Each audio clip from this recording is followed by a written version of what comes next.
चलिए जी, so next जो है, नेक्स्ट किनका रह गया? अब कोई है जिनका एक भी क्वेश्चन नहीं हुआ है? अब इसमें क्या बताऊं, largest term in the sequence, इसमें क्या बताना है? इसमें तुम वैल्यू, तुम्हारा क्या आंसर आ रहा है इसमें? और ये सिमरन है, क्यों डाउट है मैं तुम्हारा? अपना डाउट बोलो, सिमरन को सिमरन पूछ लेगी, उसका क्यों डाउट होगा?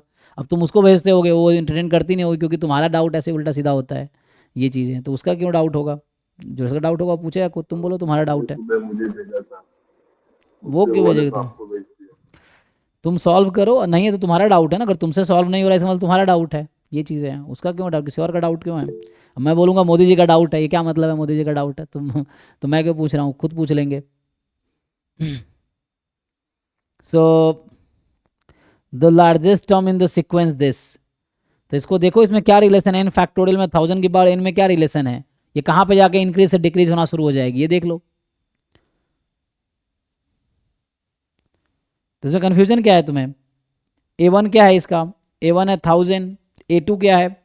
तो इसमें रन करो, देखो कहाँ पे 1000 की पावर एन और एन फैक्टोरियल में कहाँ डिफरेंस आएगा, किस पॉइंट पे डिफरेंस आएगा?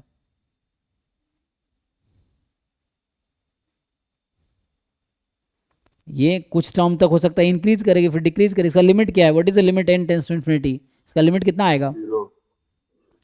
तो लिमिट जीरो आएगा, इसका क्या मतलब है? एक पॉइंट के बाद डिक्रीज करना शुरू हो जाएगी।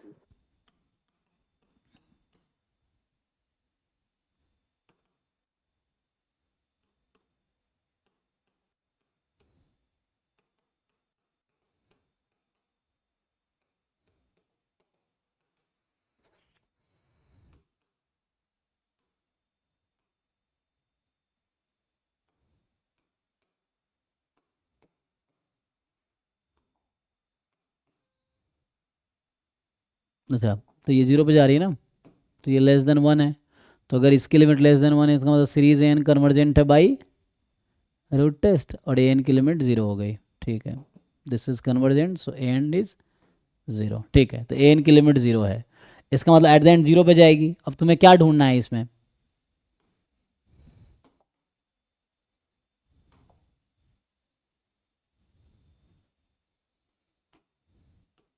ए वन क्या है इसका? 1000/1 है। ए टू क्या है? 1000 का स्क्वायर/2 फैक्टोरियल। तो अभी ये 1000 है, अभी नेक्स्ट ये क्या होगा, ये इंक्रीज हुआ होगा, तो तुम्हें जाके देखना है कि ऐसा कौन सा टर्म है जहाँ पे ये डिक्रीज हो जाएगी। तो अभी क्या हो रहा है, ये अभी ये मोर देन वन हो रहा है ना, यहाँ पे एक टाइम बाद डिक्रीज होना शुरू हो जाएगी। ये कितना है, वन पे 6 जीरोज हैं, अपॉन 2 है, अगला होगा इसकी पावर 3/3 फैक्टोरियल। तो एक ऐसा पॉइंट आएगा जहाँ पे 1000 की power n/n factorial less than one हो जाएगी। तो देखो ये नंबर क्या है, दोनों तरफ लॉग लगाओ, निकालो n क्या होगा। अभी सब में मोर देन वन है, तो एक ऐसा पॉइंट जहाँ पे वैल्यू लेस देन वन हो जाएगी, तो वो नेक्स्ट टर्म होगा, है ना। तो n की देखो क्या है, उसके पिछला टर्म पे है ना कहीं ऐसा होगा ना जहाँ पे वैल्यू, एक पॉइंट ऐसा आएगा जहाँ पे वैल्यू क्या होगी, या n फैक्टोरियल और 1000 की पावर n में क्या रिलेशन, ये देखना चाह रहा है ना। तो मुझे बताओ ये वन के इक्वल कब होगा, इसके आसपास का नंबर देख लो, अभी मैं तत्काल यही कर देता हूँ, वन के इक्वल या कब है जब ये लेस देन वन हो जाएगा। इससे लॉग लगा के सॉल्व कर लो, यहाँ से निकाल पाओगे एन क्या होगा, अप्रोक्सीमेशन करो। 1000 minus log of n factorial, यही है। और लॉग तो इंक्रीजिंग फंक्शन है, तो दोनों तरफ लॉग लगा दिया, लॉग ए माइनस लॉग बी, और इसमें आ गया log 1 0। तो इनडायरेक्टली ये है n log 1000 is less than log n factorial.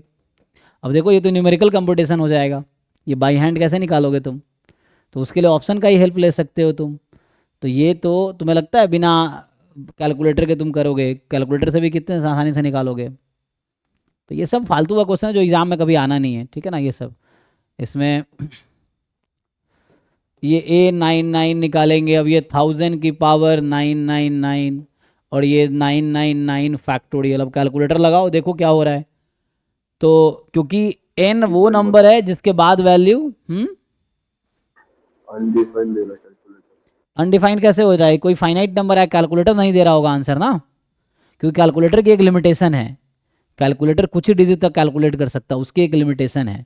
तो तुम हाई लेवल का कोई साइंटिफिक कैलकुलेटर यूज़ करो, आजकल है ना परम कंप्यूटर और क्या क्या नए नए कंप्यूटर आ रहे हैं जो मॉडर्न कंप्यूटर्स हैं, उसको यूज़ करो अगर तुम कर सकते हो तो ये सब एग्जाम में तुमसे क्यों ये चेक करवाएगा कि इसकी पावर क्या है? तो कैलकुलेटर की एक लिमिटेशन है, वहीं तक कैलकुलेट होगा। बाई हैंड तुम कैसे बता दोगे कहाँ पे क्या होगा? तो उसको तुम्हें चेक करना पड़ेगा कि बस यही है कि कहाँ पे लेस देन 1 होगा। तो एक टर्म आएगा, उसका जस्ट पिछला वाला टर्म होगा, वहाँ पे लार्जेस्ट आई होगी। हो क्या रहा है एक्चुअली? वैल्यू क्या घट रही है, बढ़ रही है ना? तो ऐसा हो रहा होगा, एक टाइम पे वैल्यू बढ़ती हो जाएगी और उसके बाद वैल्यू घटती चली जाएगी, लास्ट में 0 पे आ गई। तो तुम्हें ये नंबर ढूंढना है, तो ये वो पहला नंबर तुम्हें ढूंढो जहाँ वैल्यू 1 से कम आ जाए, है ना? ये है, क्योंकि अभी तो 1 से बड़ा है, तो एक टाइम बाद वैसा हो जाएगा, तो वैसे ढूंढना पड़ेगा। सो आई डोंट थिंक मैनुअली मैं कर पाऊंगा, ठीक है ना? तो ये मेरे बस का तो नहीं है अभी, इसको रहने दो।